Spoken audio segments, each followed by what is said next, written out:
ဒီဗီဒီယိုမှာတော့ဒီ granite square ရိုးပုံမှန် site ကိုအချက်ကြီးထိုးတဲ့ site ကိုပြန်ထိုးပြမယ်เนาะအဲ့ဒါပြီးတော့မှသူ့ကိုပြန်ပြီးတော့အဲ့ပုံစံပြန်တွဲပါမယ်เนาะတွဲနည်းကတော့တူမယ်ဒါပေမဲ့ဒီ granite square အချက်သေးတာနဲ့ကြီးတာနဲ့ကွာသွားမယ်ပေါ့เนาะကြည့်ဒါဆိုလို့ရှိရင်ဒီ granite square အကြီးထိုးနည်းလေးကိုဆက်ထိုးပြမယ်เนาะအချက်ကြီးထိုးဖို့အတွက်ဆိုရင်တော့ဒီ down ကနေစပြီးတော့ခြေစားယူလိုက်ပါမယ်เนาะပြီးသားပြီဆိုလို့ရှိရင် chain လေး3ခါထိုးပါမယ် chain 3ခါပြီးသားပြီဆိုလို့ရှိရင်ဒီမှာ double crochet လေးတစ်ခါထိုးလိုက်မယ်ပြီးသားပြီဆိုလို့ရှိရင်တော့သူ့ရဲ့ဒီတိုင်ထိပ်ပေါ့လေအခုဒီမှာထိုးထားတဲ့တိုင်ထိပ်ရဲ့အပေါ်ရံမှာသူ့ကို double crochet လေးယူပါမယ်ဒီအဆင့်ကတော့ဒီအချက်ကြီးထိုးတဲ့အဆင့်ကတော့လွယ်တယ်ပေါ့နော်ဒီတိုင်ထိပ်တွေရဲ့တစ်ပေါက်ချင်းစီတိုင်းမှာ double crochet တွေထိုးသွားလိုက်ရင်ရပါပြီเนาะ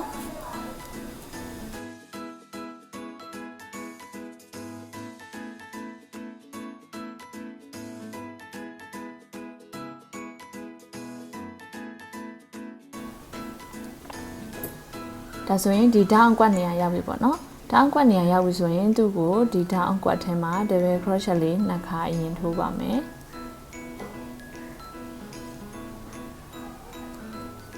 ပြီးတော့ဆိုလို့ရှိရင် chain လေးတစ်ခါထိုးလိုက်မယ်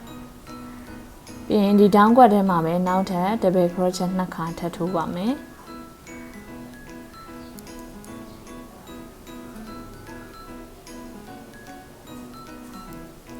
ဒါဆိုရင်ဒီလိုထိုးပြီးသွားပြီဆိုလို့ရှိရင်တော့ကြံတာကိုတော့ဒီတိုင်ထိပ်တွေပေါ့နော်တိုင်ထိပ်တွေရဲ့အပေါက်တွေမှာသူ့ double crochet တစ်ခါစီထိုးသွားရင်ရပါပြီ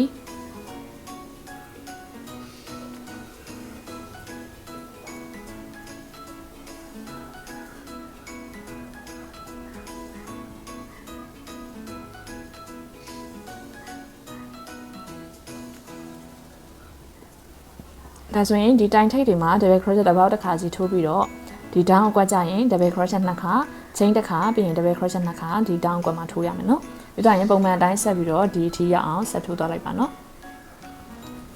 ဒါဆိုရင်ဒီမှာနောက်ဆုံးတိုင်ထိပ်ထိ double crochet တွေထိုးလာပြီးပြီဆိုရင်ဒီ down ပေါက်လေးထဲမှာသူ့ကို double crochet နှစ်ခါထိုးပါမယ်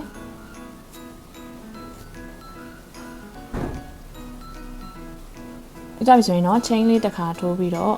ဒီအရှိမရှက်ကော်လေးထိုးလိုက်ပါမယ်เนาะဒါအရှိကတော့chain 3ခါနဲ့ double crochet ထိုးခဲ့တာပေါ့เนาะဒီ double crochet ထိပ်ရဲ့အပေါက်လေးမှာသူ့ကိုရှက်ကော်လေးထိုးလိုက်မယ်เนาะ chain တစ်ခါအရင်ထိုးတယ်เนาะ chain တစ်ခါထိုးပြီးမှရှက်ကော်လေးထိုးမယ်ပြီးတော့ပြီဆိုရင်ခြေစားဖြတ်လိုက်လို့ရပြီเนาะ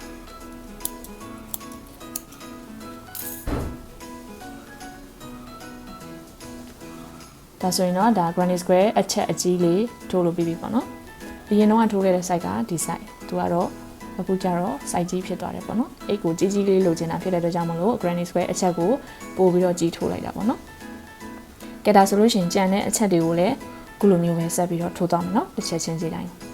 ဒါဆိုရင် granite square အကြီးလေးပေါ့နော်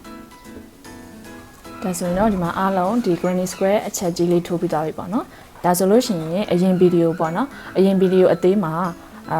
site အသေးဖြစ်လို့ဆိုပြီးတော့ဖြုတ်ခဲ့တဲ့ဗီဒီယိုမှာဆက်တယ်လို့မျိုးပဲအခုပုံစံလေးကိုဆက်ပါမယ်နော်ဒါကတော့အချက်ကြီးသွားတာပဲကွာတယ်ပေါ့နော်ဆက်နည်းကတော့အတူတူပါပဲဒါပေမဲ့ပြန်ပြီးတော့ဆက်ပြမယ်နော်ဒါကတော့အဲ့ရဲ့ဒီအပေါ်ရန်ပေါ့နော်ဒီတချမ်းပေါ့အဲ့ရဲ့ဒီဘက်တချမ်းပေါ့နော်ဆက်နည်းကတော့အရင်ဗီဒီယိုမှာပြခဲ့တယ်လို့ပဲ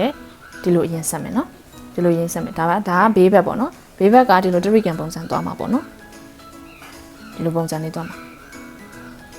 ဒီလိုသွားမှာပေါ့နော်အဲ့လိုဆိုတော့သူ့ကို तू ကဒီအပေါ်တစ်ချက်ရဲ့ဒီအောက်ရဲ့နဲ့တွဲရမှာပေါ့နော်ဒီလိုတွဲရမှာဆိုတော့သူ့ကိုဒီလိုအရင်ဆုံးတွဲလိုက်မယ်နော်ဒီလိုမျိုးအရင်ဆုံး၄ချက်ကိုအရင်တွဲပါမယ်ကဲဒါဆိုလို့ရှိရင်တွဲနည်းကတော့ဒီမှာဒါကိုဒီနှစ်ခုကိုအရင်ယူလိုက်မယ်နော်ဒါမဟုတ်ဒီကနေစယူမယ်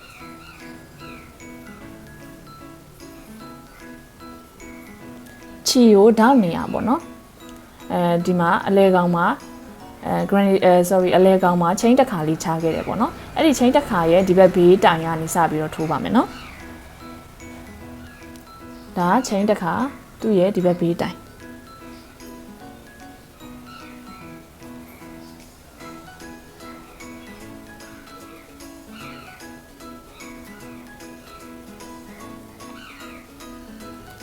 ပြီးရင်ဒီမှာဆိုလဲ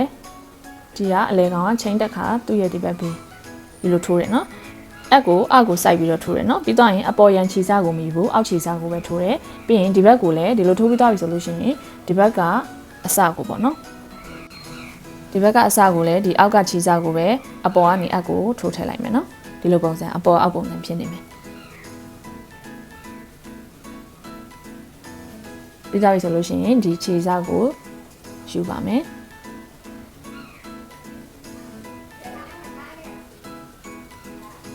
ပြီးသွားပြီဆိုလို့ရှိရင်တော့ဒီဘက်ဘေး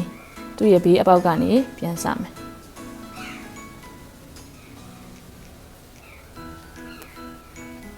ပြီးရင်လည်းဒီဘက်ကိုလည်းဒီဘက်ဘေးအပေါက်ကနေပြန်စမယ်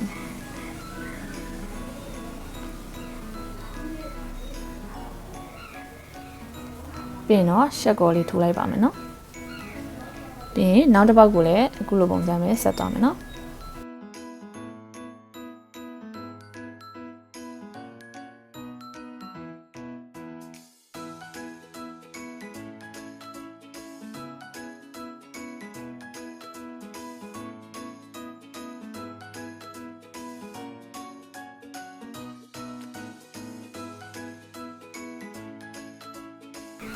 ဒီလိုပုံစံလေးပေါ့နော်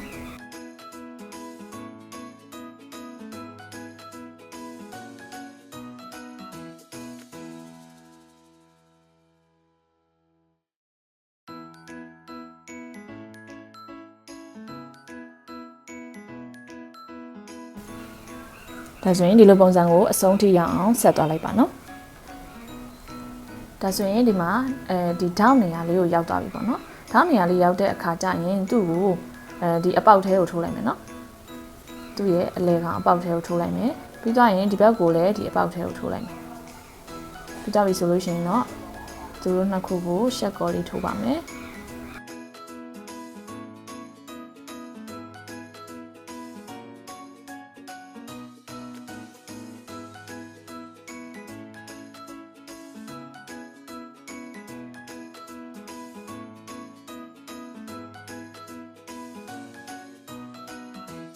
ဒီလေးချိုးလိုက်မယ်။ကြာပြီဆိုလို့ရှိရင်ဒီမှာ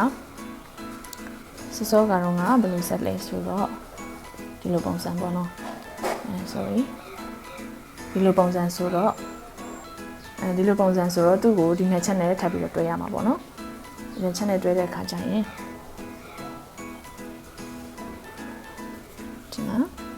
ဒီနှစ်ချက်ကိုဒီလိုယူမယ်။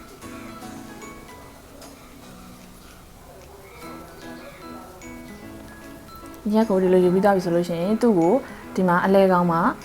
ဒီအလဲကောင်းအပေါက်နှစ်ခုကိုချက်ကော်လေးထိုးခဲ့ပြီးပြီဆိုလို့ရှိရင်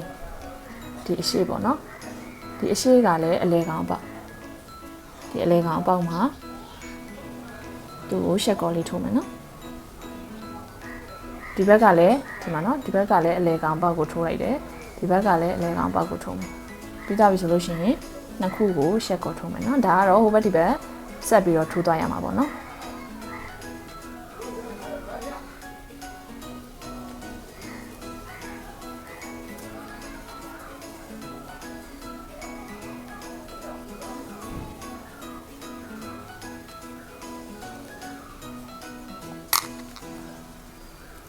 ဒါဒီလိုပုံစံဒီမှာအနောက်ကခြေစားတွေကိုတော့အနေနဲ့ဒီလိုလေးဆွဲတင်လိုက်ဒါကခြေအစမတက်ခင်နဲ့တခါတည်းတိမ့်ထိုးမှာဆိုတော့ပေါ့နော်ခြေကိုအစမတက်ထားတာပေါ့နော်ပြီးတော့ရင်သူ့ရဲ့ဒီအလဲကောင်အပေါက်မှာထိုးခဲ့တဲ့အတွက်ကြောင့်မလို့သူ့ရဲ့ဒီတိုင်ထိပ်ပေါ့နော်ပထမဦးဆုံးဒီတိုင်ရဲ့ထိပ်မှာထိုးမယ်နော်ဒါဆိုလို့ရှိရင်ဒီမှာအလဲကောင်ပေါက်ပြီးတော့ဒီတိုင်ရဲ့ဒီထိပ်ပေါက်လေးကနေပြန်စမယ်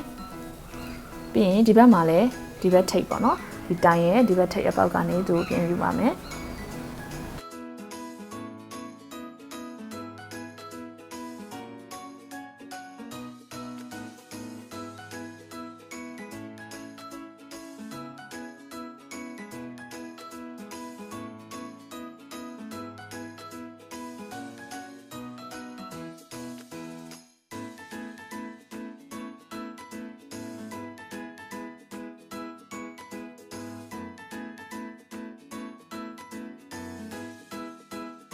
ပြီးတော့ပြီဆိုလို့ရှိရင်ဒီဘေးအပေါက်ရဲ့ပြီးရင်ဒီဘက်ကလည်းဒီဘေးအပေါက်ရဲ့ခြေစားကိုပြန်ယူမယ်နော်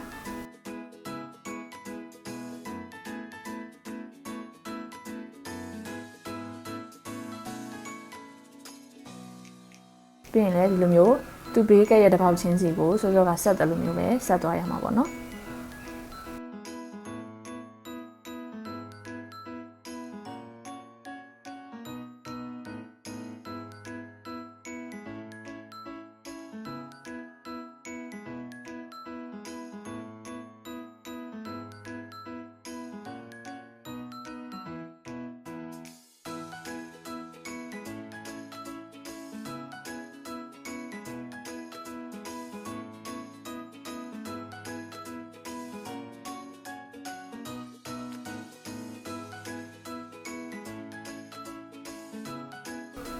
ဒါဆိုရင်သူ့ကိုလည်းဒီအဆုံးထိရအောင်ထပ်ပြီးတော့ဆက်သွားလိုက်ပါမယ်နော်ဒါဆိုရင်ဒီလိုမျိုးဆက်လာပြီဆိုတော့သူ့ကိုဒီကိုပြန်ဆက်မယ်ဒီနှစ်ချက်ကိုဆက်မယ်နော်ဒီလိုဆက်မယ်ပြီးတော့ရင်ဒီအပေါ်ကိုပြန်တက်မယ်ဒီနှစ်ချက်ကိုဆက်မယ်ပြီးရင်ဒီလိုပြန်လာမယ်နော်ဒီလိုပြန်လာမယ်ဒီနှစ်ချက်ကိုဆက်မယ်နော်ဒီလိုမျိုးပြန်ဆက်သွားမယ်နော်ပြန်ဆက်သွားပြီဆိုလို့ရှိရင်ဒီနေရာမှာဒီအောက်ကခြေစားနဲ့အောက်ကအချက်နဲ့တွဲပြီးတော့ဆက်သွားမယ်နော်ဒီနေရာလာတဲ့ခါကျရင်ဒီလိုမျိုးလာမယ်ပြီးတော့ရင်ဒီလိုလာမယ်နော်ဒီအပေါ်အောက်ကခြေစားကိုဆက်မယ်ပြီးရင်ဒီလိုလာမယ်ဒီလိုလာပြီးတော့ဒီလိုသွားမယ်ပြီးတော့ရင်ဒီအောက်မှာလည်းသူ့ကိုဒီအပေါ်အောက်ခြေစားနဲ့ဒီလိုဆက်မယ်ပြီးရင်ဒီလိုလာမယ်ဒီလိုလာပြီးတော့ပြီဆိုလို့ရှိရင်ဒီနှစ်ချက်ကိုဆက်မယ်နော်အဲ့လိုမျိုးဆက်သွားမယ်နော်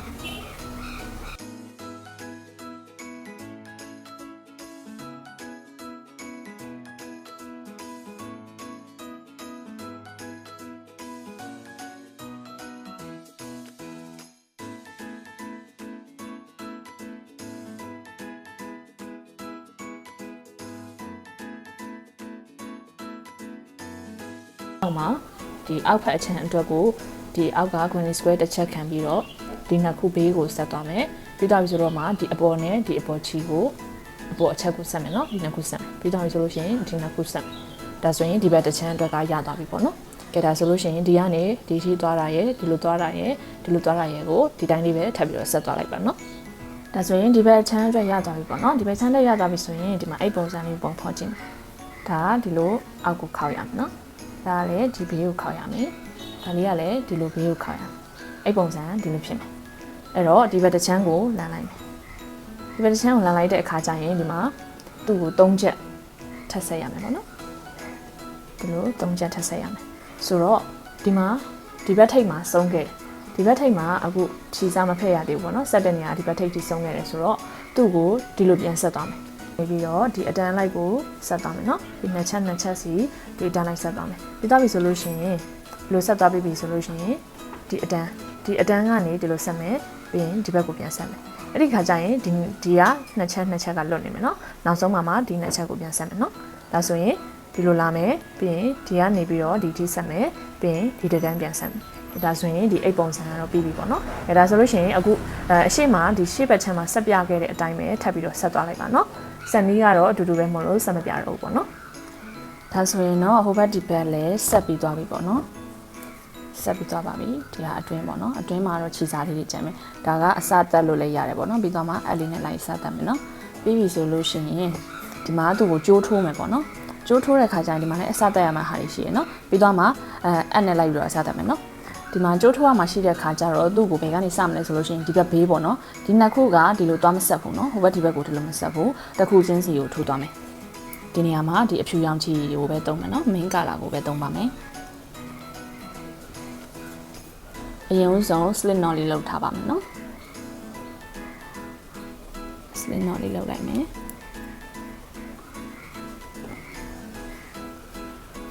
ပြီးတော့ရင်ဒီအလဲကောင်ပေါ့နော်အလဲကောင်ခြေပေါက်ကနေပြီးတော့ဒီ slit knot ကွင်းလေးကိုယူလိုက်မယ်နော်ပြီးရင် chain လေးတစ်ခါထိုးပါမယ် chain တစ်ခါထိုးပြီးသွားပြီဆိုလို့ရှိရင်ဒီအလဲကောင်ဒီအပေါက်ပေါ့နော်ဒီကြားပေါက်ထဲမှာသူ့ကို single crochet လေးတစ်ခါထိုးသွားမယ်ပြီးသွားပြီဆိုလို့ရှိရင်သူ့ရဲ့ဒီဘေးတိုင်ထိပ်တွေကနေစပြီးတော့ပေါ့နော် single crochet လေးတွေထိုးရပါမယ်တစ်ပေါက်ကိုတစ်ခါနဲ့ single crochet လေးတွေထိုးသွားမယ်နော်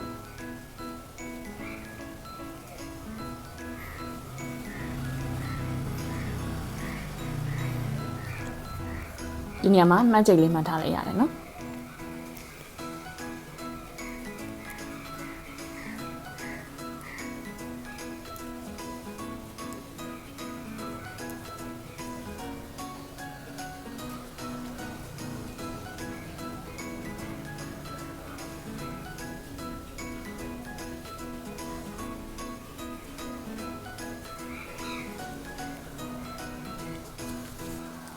ဒါဆိုရင်ဒီမှာဒီတိုင်ထိပ်ထိရောက်သွားပြီပေါ့နော်တိုင်ထိပ်ထိထိုးပြီးသွားပြီဆိုရင်ဒီမှာဂျားပေါက်လေးရှိတယ်ဂျားပေါက်လေးကိုလည်းသူ့ကို single crochet ထိုးမယ်ပြီးသွားပြီဆိုလို့ရှိရင်ဒီနေရာကနေစပြီးတော့ဒီလွယ်ကြိုးလေးထိုးမှာပေါ့နော်လွယ်ကြိုးလေးထိုးဖို့အတွက်ကို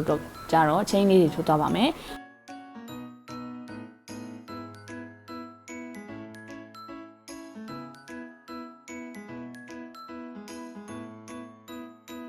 ဒါဆိုရင်ဒီမှာစုပေါင်း chain ကိုတော့100ထိုးထားရပေါ့နော်အကယ်၍ကိုကဒီထက်ပိုပြီးရှေ့ရလို့ကျန်တယ်ဆိုလို့ရှိရင်လည်းပိုထိုးလို့ရပါတယ်เนาะဒီမှာအဲ့အရွယ်စားနဲ့မျှတက်အောင်ဒီ chain 100ထိုးထားရပေါ့နော်ပြီးသားပြီဆိုလို့ရှိရင်ဒီ chain ကိုဒီဘက်ပေါ့နော်ဟိုဘက်ဒီဘက်ဆိုတော့ဒီလိုလေးပေါ့နော်ဒီလိုနော်ဒီအလဲကောင်မှာသူ့ကို single crochet လေးပြန်ထိုးလိုက်မယ်နော်ပြီးသားပြီဆိုရင်သူ့ရဲ့ဒီဘေးတိုင်ကနေစပြီးတော့သူ့ကိုလည်း single crochet တွေတစ်ပေါက်တစ်ခါနဲ့ထိုးသွားရပါမယ်နော်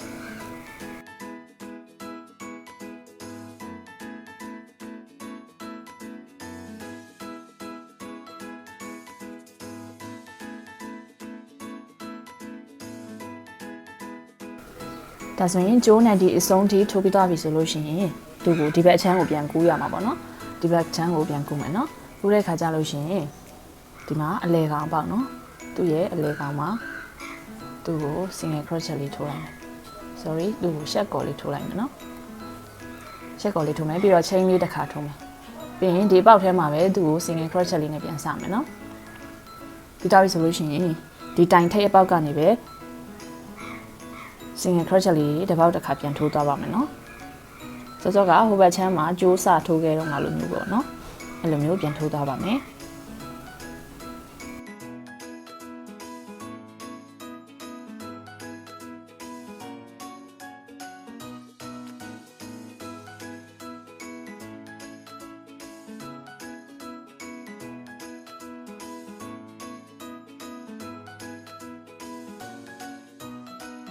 ဒါဆိုရင်သူ့ကိုလည်းဒီမှာတိုင်အဆုံးထိပေါ့နော်ဒီထိတ်တိုင်အဆုံးထိရောက်သွားပြီဆိုရင်ဒီအလဲကောင်ပေါက်မှာ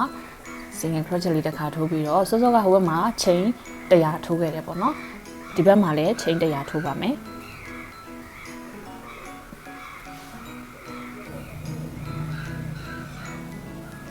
ဒါလည်း chain 100ထိုးပြီးပြီဆိုလို့ရှိရင်ဒီဘက်ကထိပ်ပေါက်လေးမှာ single crochet လေးနဲ့ပြန်ထိုးပါမယ်နော်ပြီးရင်သူ့ကိုလည်းတစ်ပေါက်ချင်းစီတိုင်းကို single crochet လေးတွေပြန်ထိုးသွားရပါမယ်နော်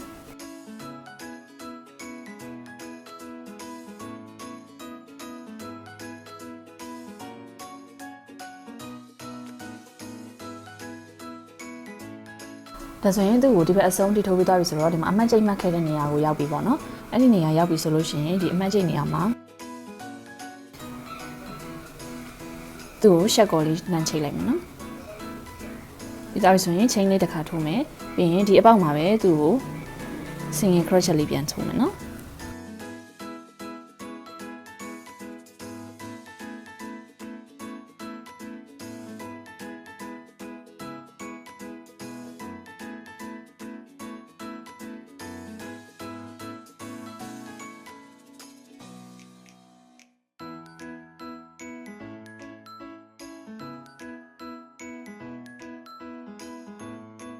ပြီးရင်ဒီမှာအမှတ်ချိတ်လေးပြန်မှတ်ထားလိုက်ပါမယ်။ဒါရင်ဒီအဆင့်ကလည်းစောစောကအဆင့်နဲ့အတူတူပဲပေါ့နော်။တစ်ပေါက်ချင်းစီတိုင်းမှာ single crochet လေးတွေထိုးသွားပါမယ်။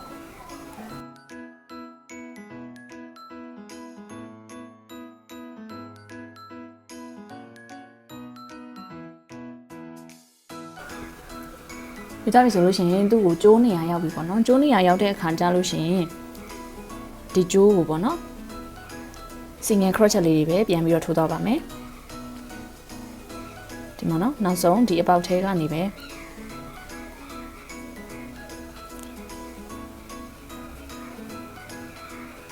ကျိုးစားထိုးတဲ့အပေါက်မှာလည်း single crochet ထိုးမယ်ပြီးသွားပြီဆိုလို့ရှိရင်ဒီကျိုးရဲ့အစကနေစပြီးတော့ chain အစကနေစပြီးတော့သူ့ကို single crochet လေးတွေထိုးသွားလိုက်ပါမယ်နော်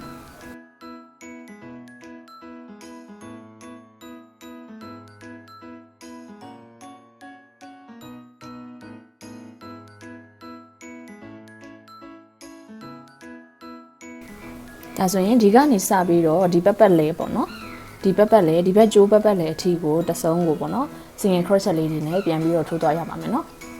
ဒ ဒီမှာလည်း single crochet ကိုဒီကနေဒီအထိထိုးမယ်ဒီကြိုးထိပ်ကနေဒီဘက်ကြိုးထိပ်ကနေဒီဘက်ကြိုးထိပ်ထိထိုးပြီးတော့ဒီမှာ single crochet တွေဇက်တိုက်ထိုးသွားမယ်เนาะဒီကြိုးတွေမှာလည်း single crochet ထိုးသွားမယ်ပြီးရင်ဒီနေရာအထိဆက်ထိုးသွားရမှာပေါ့နော်နောက်ဆုံးဒီဘက်အထိဆက်ထိုးသွားရပါမယ်เนาะဒါဆိုရင်သူ့ကိုဒီမှာဟိုဘက်ဒီဘက်အမှတ်ချက်ရောက်တဲ့အထိကိုထိုးလာခဲ့ပြီပေါ့နော်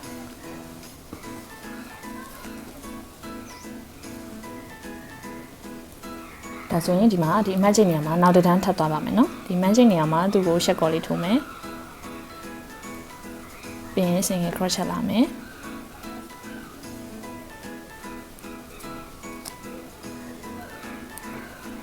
ပြီးရင်ပုံမှန်အတိုင်းလေးပဲ single crochet လေးတွေထိုးသွားပြီးတော့သူ့ကိုကြိုးကိုအပြားကြည့်ဖို့အတွက်နောက်တစ်တန်းထပ်ထိုးပါမယ်နော်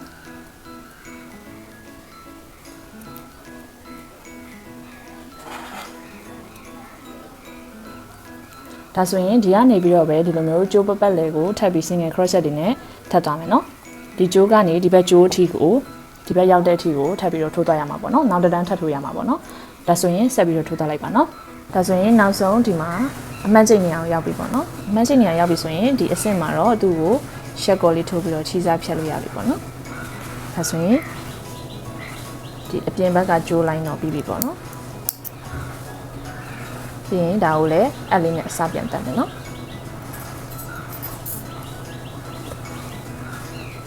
ဒါဆိုရင်ဒီလိုကတော့ရသွားပြီဒါပေမဲ့ဒီအတွင်းဘက်ပေါ့နော်ဒီအတွင်းဘက်ကိုလည်းတစ်လိုင်းပြန်ပြီးတော့ထိုးပါမယ်နော်ထိုးတဲ့ခါကျရင်ဒီမှာပေါ့နော်ဒီကနေဒီဂျားပေါက်ကနေစပြီးတော့ပြန်ယူမယ်နော်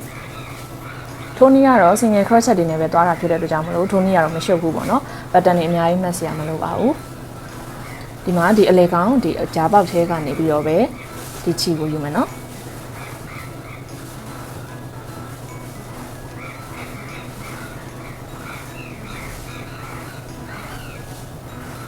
ဒါရင် chain လေးတစ်ခါထိုးမယ်နော်ပြီးရင်ဒီထဲမှာပဲ single crochet လေးတစ်ခါထိုးလိုက်ပါမယ်ဒါကိုအမှတ်ချိန်လေးနဲ့မှတ်ထားလိုက်ရတယ်နော်အကယ်၍မှတ်မိတယ်ဆိုလည်းမမှတ်ထားလိုက်ရတယ်နော်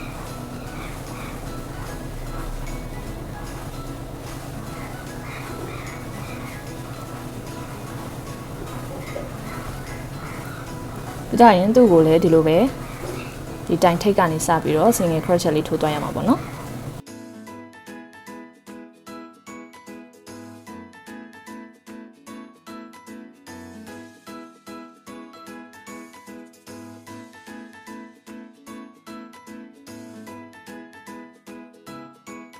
ဒီအတွင်းဘက်ကထိုးတဲ့အခါကျရင်လေဒီကနေပြီးတော့ပတ်ပတ်လေးပေါ့နော်ဒီကြိုးပတ်ပတ်လေးကိုဒီဘက်ရောက်တဲ့အထိပေါ့နော်ဒီဘက် granny square အချက်ရောက်တဲ့အထိကို single crochet လေးနဲ့ပဲထိုးသွားရပါမယ်နော်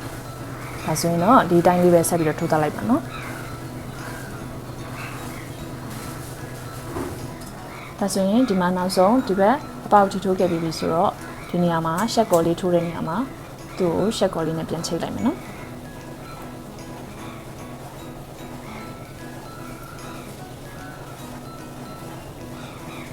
မှန်ချိန်မှန်တဲ့နေရာမှာပေါ့နော်သူ့ကိုရှက်ကော်လေးထိုးလိုက်ပါမယ်ဒါဆိုရင်အဲ့ကဲအပြားကလည်းဒီလောက်ဆိုရင်တော့အနေတော်လောက်လေးဖြစ်သွားပြီပေါ့နော်အဲ့တော့ဒီနေရာမှာသူ့ကိုခြေစားလေးဖြတ်ပါတော့မယ်ပြီးတော့ရင်ဒါလေးကိုလည်းအလေးနဲ့လိုက်ပြီးတော့အစားတက်ပါမယ်ပြီးတော့ရင်ဒီဘက်အချမ်းကိုလည်းဒီရနေစပြီးတော့ဒီကျိုးပတ်လေးကို single crochet လေးတွေထိုးသွားပြီးတော့ဒီဘက် granny square အဆုံးတက်မှာပြန်ဆုံးမယ်ပေါ့နော်ဒီဘက်စောစောကဒီဘက်အချမ်းထိုးပြခဲ့သလိုပဲထိုးသွားရမှာပေါ့နော်ဒါဆိုရင်ဒီ8တလုံးကတော့ပြီးပြီပေါ့နော်ကဲဒါဆိုရင်ဒီဘက်ချမ်းကိုလည်းဟိုဘက်ကလိုပဲထပ်ပြီးတော့ဆက်ထိုးသွားလိုက်ပါနော်